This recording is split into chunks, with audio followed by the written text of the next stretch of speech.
Amados hermanos y hermanas, de nuevo con ustedes para meditar sobre el valor de la vida. Yo pienso, y yo creo que ustedes también, queridos hermanos y amigos, a la luz de lo que está pasando con el coronavirus, que la vida tiene un valor inestimable. Científicos de todo el mundo luchando por crear una vacuna para librar al hombre de una muerte tan penosa como es esa, tan triste, y que no perdona color, tamaño, sexo, ni edad, ni condición social. Y es mundial, como mundial es la muerte, porque si hay algo que nos hermana a todos los seres humanos, es la muerte. Dice la carta a los Hebreos: está establecido al hombre que muera una vez. Y así ha sido desde la creación para acá. El Señor Jesús, cuando se está enfrentando a los hombres de su época, los reta a seguirle a Él. Les invita a tomar su cruz cada día y seguirle. Y que uno no debe avergonzarse. En este programita, bebiendo agua del mismo pozo, nos alegra mucho poder tratar ese tema, porque las palabras de Jesús siguen siendo, hasta el día de hoy, un reto para el ser humano. Ya sea que el ser humano lo acepte o no lo acepte. Si no lo acepta, es cosa de él. Y si lo acepta, pues es un gran reto de mucho beneficio. Voy a leer el versículo que se encuentra en Mateo 16, 26, que dice así. Es precioso este versículo. Yo creo que todos lo hemos de alguna manera saboreado en la vida. Si alguien quiere venir en pos de mí, niéguese a sí mismo. Tome su cruz y sígame. Porque todo el que quiera salvar su vida, la perderá. Y todo el que pierda su vida por causa de mí, la hallará. Esto es lo que llamaban los judíos una paradoja. No se entiende cómo puede perder uno algo y ganarlo, o cómo ganar algo y que sea una pérdida triste para la persona. Pero es que de esa manera atrajo la atención y la sigue atrayendo todavía, porque lo invita a uno a pensar qué es lo que significa. Bueno, entonces, sigue diciendo el Señor aquí, en el versículo 26.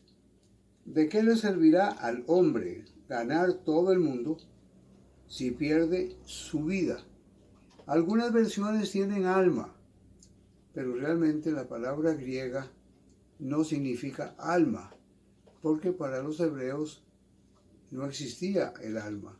Existe el aliento de Dios, el rúa de Dios, lo que le da vida al hombre, como dice Ezequiel 37, y sopló el espíritu y empezó a revestir de carne, huesos y por fin la vida de aquella visión que tuvo del valle de los huesos muertos. Y la escritura es muy clara en Génesis cuando dice claramente así: y sopló Dios en el rostro del hombre, en la nariz, y fue un ser viviente. Todo estaba perfecto, el hombre estaba hecho perfecto, de acuerdo con el relato del Génesis. Pero no se movía, no existía todavía, no se animaba todo su organismo. Pero cuando Dios sopló, una figura antropomórfica que se le atribuye a Dios la cualidad de un ser humano que sopla, el hombre, esa figura que tenía ante sus ojos el autor, escritor de ese capítulo de Génesis, el hombre tiene vida. Y se parece mucho a este problema que tenemos ahora, porque el hombre se asfixia literalmente. Al no llegarle el oxígeno a los pulmones, el hombre colapsa. Todo depende de cuán buenos estén sus pulmones para que asimile ese oxígeno. Bueno, pero aquí no está hablando el Señor de eso. Aquí está hablando de que rechazar a Dios es rechazar la vida, porque solo en Dios hay vida. Y si uno rechaza a Dios, puede hacerlo si quiere, pero entonces, como aclara la Escritura en otras partes, es candidato para la muerte segunda, es decir, la muerte eterna. Ya no es por un rato, sino eterna.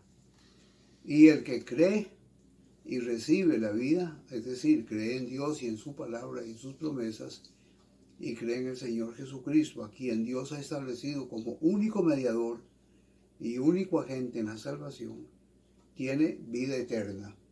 Es muy rico el pasaje, lo usa Marcos y lo usa Lucas también. Los tres sinópticos enfatizan el mismo mensaje del Señor. ¿De qué le sirve al hombre?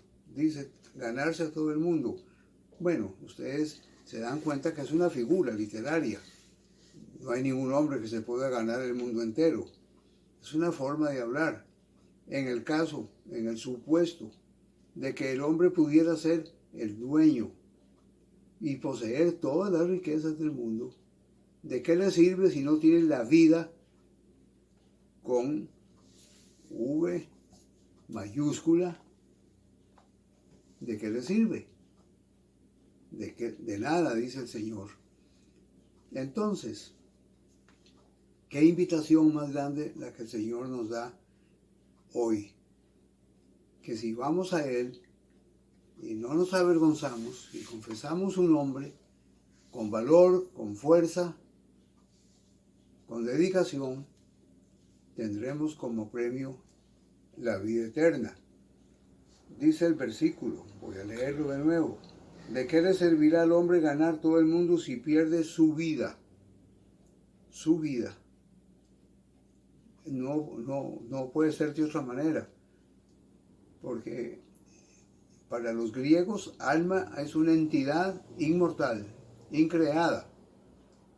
Para los hebreos el aliento de vida, el rúa de Dios, es lo que anima al hombre y existe por la maravillosa atención que Dios le sigue dando al hombre y se la sigue dando hasta hoy. Pero es muy clara la Escritura que el hombre va a morir algún día, pero morir no es el problema, es lo que viene después de la muerte. Hay muchas personas que no saben lo que viene después de la muerte. Creen que una vez que mueren ya se acabó todo, pero no es así. La Escritura habla de la resurrección, de buenos y malos, de los que creen y de los que no creen. Y dice que unos resucitarán para condenación y otros resucitarán para vida eterna, no para ser inmortales, sino para recibir el don de la eternidad, que es un don que Dios le da al hombre. Yo no sé lo que usted prefiere, hermano o hermana o amigo, amiga que nos ve y nos escucha. ¿Qué prefiere usted? ¿Por dónde se va a decidir? La vida solo se encuentra en Dios.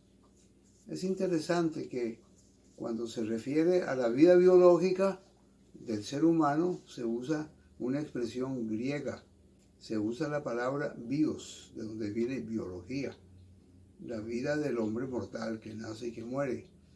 Pero cuando se habla de las promesas que Dios le da al ser humano, siempre se usa la palabra zoe, que significa esta vida y mucho más, es decir, lo que viene después. Esto lo hace pensar a uno. Si valoramos la vida y queremos vivir eternamente, queremos tener la eternidad que Dios nos quiere dar, Es fácil, según el Evangelio. Es creer que Jesucristo es el Hijo de Dios, que nos vino a redimir, pero que nos espera una gran lucha. Como dice en otra parte en la Escritura, el reino de Dios se le hace fuerza y los valientes lo arrebatan. El reino de Dios es para gente muy decidida, muy valiente, que no se va a echar para atrás, aunque en la casa lo persigan, aunque no lo quieran, aunque su trabajo se vea amenazado, aunque sea objeto de risa, aunque sea objeto de desprecio, como suele suceder muchas veces, que por el testimonio de Cristo Jesús, por confesar que es el Señor nuestro, se sufre mucho. Se sufre de la derecha y se sufre de la izquierda. Se sufre de muchas personas que no tienen bien claro el concepto de la vida según lo presenta el Nuevo Testamento. Pero no importa. El cristiano más sencillo y el cristiano más capaz sabe que su vida eterna depende mucho de la salvación, de la redención que el Señor le da. Y no está dispuesto a negarla, no está dispuesto a avergonzarse, porque si lo hace, ¿a quién va a recurrir para tener vida eterna? La única forma es siendo fiel al Señor, como lo dice. Es muy interesante que esa afirmación del Señor viene después de la confesión, cuando el Señor les pregunta a los discípulos, ¿quién dicen los hombres que soy yo? Y se han dado muchas respuestas sobre la persona de Cristo. De Dios no, pero de Cristo sí.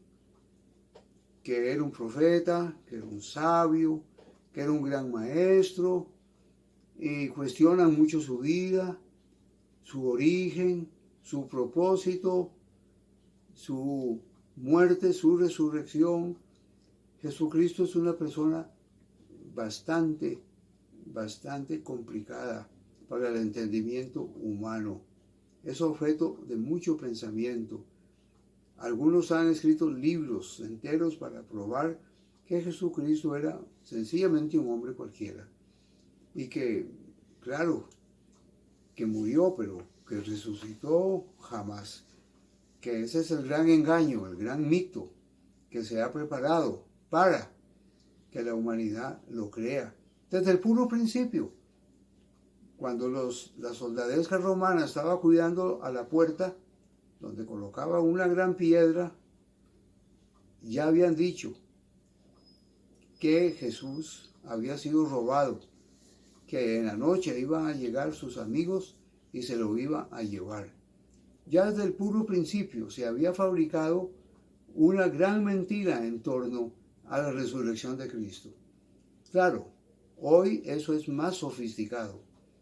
Está mediatizado por principios filosóficos y se adorna y se debate para probar que eso es imposible, que no puede haber resucitado. De manera que Jesús siempre está en el tapete de la historia. La gente lo admira, sí, como a Gandhi, como a Confucio, a algún sabio oriental, pero nada más, punto. Es un ser humano como cualquier otro. Bueno, contra todo eso el cristiano tiene que mantener una posición de convicción, de firmeza, y estar listo para razonar, como dice el apóstol Pedro, dando razón de nuestra fe. No hay nada más razonable que la vida cristiana.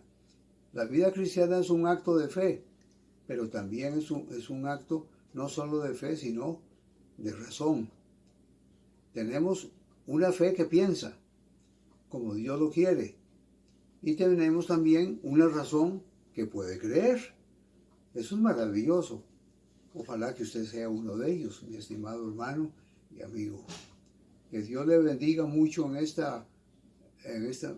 momento y que usted medite mucho en esta palabra de Mateo 16.